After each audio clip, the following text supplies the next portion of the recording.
नमस्कार दोस्तों, मेरा नाम जय कुमार तिवारी है। मेरे YouTube चैनल में आपका स्वागत है। दोस्तों, मैं department of housing and urban planning, government of Uttar Pradesh से रिटायर्ड असिस्टेंट इंजीनियर हूं। इस वीडियो में मैं आपको लखनऊ में पनप रही अवैध कॉलोनियों की सूची के बारे में बात करूंगा और अपने स्क्रीन पर आप लखनऊ सीमा के अंतर्गत अवैध कॉलोनियों की सूची भी देख पाएंगे। इस सूची में 241 अवैध कॉलोनियाँ दर्शाई गई हैं। तो आइए वीडियो शुरू करते हैं।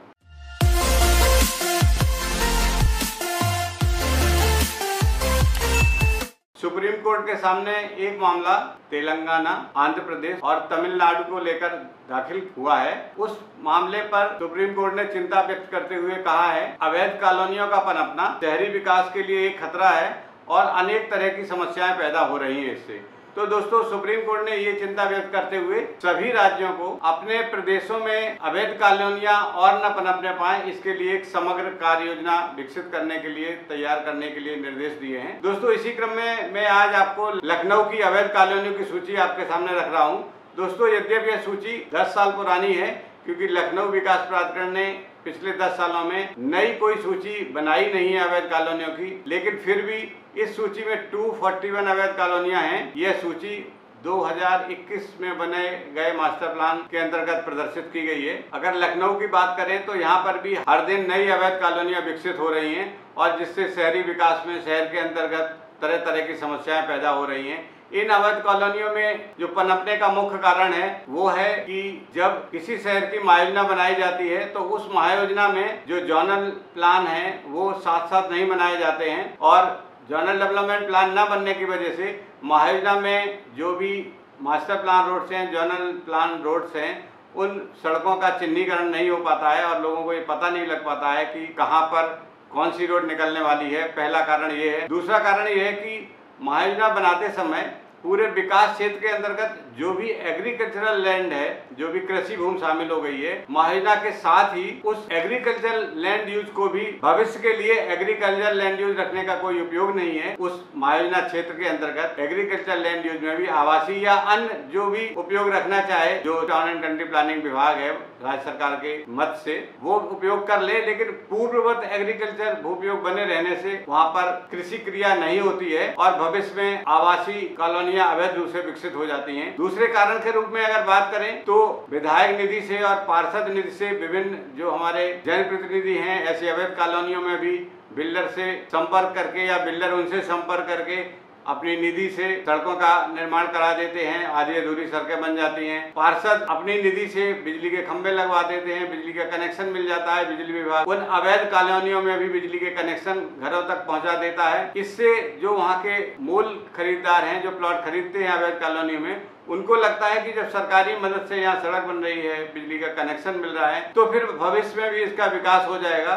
और अवैध कॉलोनियों के संबंध में उनकी जानकारी कम रहती है और वो इन कॉलोनियों में अपने प्लॉट लेके फंस जाते हैं और इसी तरह अवैध कॉलोनियों में समस्याएं बढ़ती चली जाती हैं और इसी तरह अन्य अवैध कॉलोनियां धीरे धीरे विकसित होती चली जा रही हैं। वर्तमान समय में लखनऊ में अगर बात करें तो लगभग 1000 अवैध कॉलोनियां विकसित हो चुकी हैं, जिसकी की अभी पूरी सूची भी विकास प्राधिकरण द्वारा नहीं बनाई गई है। ये अवैध कॉलोनियां मुख्य रूप से सुल्तानपुर रोड पर, बाराबंकी रोड पर, हरदोई रोड पर और कानपुर रोड पर, रायबरेली रोड पर विकसित हो रही हैं और हजारों की संख्या में लोग इस अवैध कॉलोनी में अपने प्लॉट लेके हार्ड अर्न मनी लगा देते हैं और फंस जाते हैं। इस 241 की अवैध निर्माण की सूची के अतिरिक्त भी तमाम ऐसी अवैध कॉलोनियां हैं, जिनमें अगर बात करें तो कनक सिटी, राम विहार, बुद्ध विहार, हनुमानगढ़ी, न जाने ऐसे कितने कॉलोनियों के नाम हैं जिनमें लोगों ने ऐसी कॉलोनियां बसा ली हैं जहां ना तो सड़क की कोई चौड़ाई निर्धारित है, ना ही सड़क पक्की बनी हुई है, ऊंची नीची कच्ची सड़क बनी हुई है, जल भराव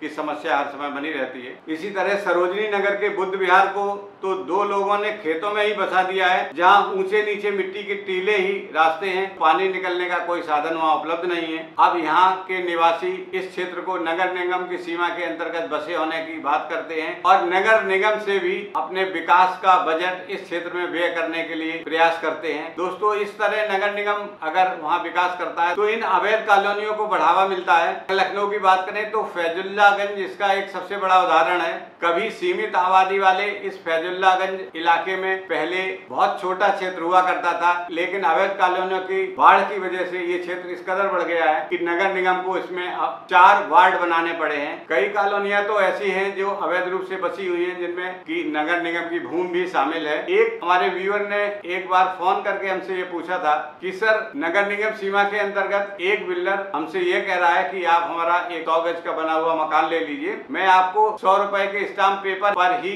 इसका स्वामित्व आपको दे दूंगा। तो बताइए सर, ये स्वामित्व 100 रुपए के स्टाम्प पेपर पर सही है या गलत है? तो मेरे दिमाग में आया कि भाई ऐसे 100 रुपए के स्टाम्प पेपर पर कैसे स्वामित्व ट्रांसफर हो सकता है? इसमें राजस्व की हानि होगी, कहीं न कहीं उस पर गड़बड़ है। तो दोस्तों, आप स्वयं विचार करिए, अगर भूमि उसकी होती और पैसे का ट्रांसफर उसके खाते में होता तो क्या वो 100 रुपए के स्टाम्प पेपर पर राजस्व की भूमि का स्थानांतरण कर सकता है? नहीं कर सकता है। इसका मतलब यह है कि वो सरकारी भूमि है, ना तो वो अपने रिकॉर्ड में अपने नाम उस भूमि का स्वामित्व दिखा पा रहा है, ना भूमि का स्वामित्व ट्रांसफर करने की स्थिति है। तो दोस्तों, इस तरह बढ़ती हुई अवैध कॉलोनियां हमारे प्रदेश के लिए और पूरे देश के लिए, जैसे कि सुप्रीम कोर्ट ने टिप्पणी की है, एक कलंक है। तो दोस्तों, मैं अपनी तरफ से कुछ सुझाव देना चाहता हूं कि अवैध कॉलोनियों का पनपना कैसे रोका जा सकता है। दोस्तों, नंबर 1, मास्टर प्लान बनते समय ही उस मास्टर प्लान के साथ जो भी मास्टर प्लान रोड्स हैं उनका चिन्हांकन हो जाए स्थल पर, और उनकी लैंड एक्वायर करके वहां पे मास्टर प्लान रोड्स जल्दी से जल्दी बना ली जाए,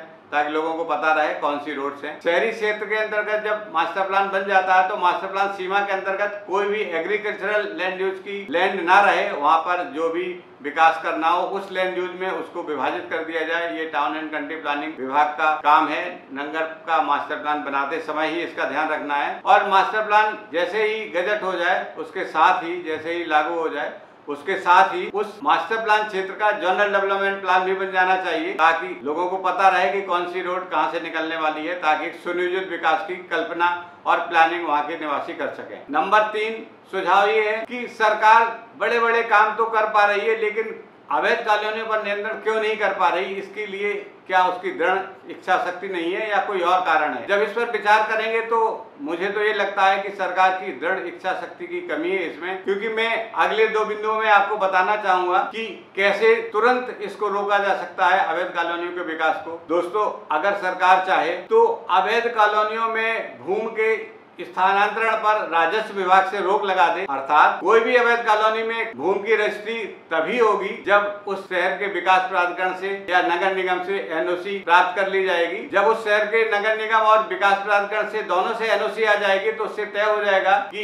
इस भूमि में कोई भी नगर निगम की भूमि शामिल नहीं है या किसी अन्य सरकारी विभाग की भूमि शामिल नहीं है, और विकास प्राधिकरण से एनओसी लेने पर यह तय हो जाएगा कि इस भूमि का लेआउट स्वीकृत है या नहीं है, कॉलोनी रेजिडेंशियल लैंड यूज पर बनी है या नहीं बनी है, किसी अन्य भूपयोग पर तो नहीं डेवलप कर दी गई है। तो दोस्तों, अगर सरकार ये स्टेप लेती है कि किसी भी अवैध कॉलोनी में स्थित भूखंड का कोई भी स्वामित्व ट्रांसफर नहीं किया जाएगा, अर्थात उसकी रजिस्ट्री नहीं की जाएगी, जब तक कि विकास प्राधिकरण से ये एनओसी न ले ली जाए कि इस भूमि का लेआउट पास है और ये वैध कॉलोनी है। तो जब भूमि का स्थानांतरण नहीं हो पाएगा, भूमि की बिक्री नहीं हो पाएगी, किसी भी अवैध कॉलोनी में कोई भी प्लॉट बेचा नहीं जा सकता है, तो पहला नियंत्रण यही हो जाएगा। अवैध कॉलोनियों लोग जो काट रहे हैं, बिल्डर्स बेच रहे हैं, वो रुक जाएंगे, क्योंकि कोई भी स्वामी जो खरीदने वाला है वो बिना रजिस्ट्री के कोई भी प्लॉट, कोई भी मकान नहीं खरीदेगा, और पूरी तरह नियंत्रण होने की संभावना है अवैध कॉलोनी के विकास पर। मैंने अपनी सेवा काल में देखा है कि इस सुझाव को कई विकास प्राधिकरणों के उपाध्यक्षों ने सरकार को अपने पत्र लिख के प्रेषित भी किया है, लेकिन सरकार ने इस सुझाव को अभी तक नहीं माना है। उत्तर प्रदेश में UP planning and urban development act 1973 लागू है। दोस्तों, ये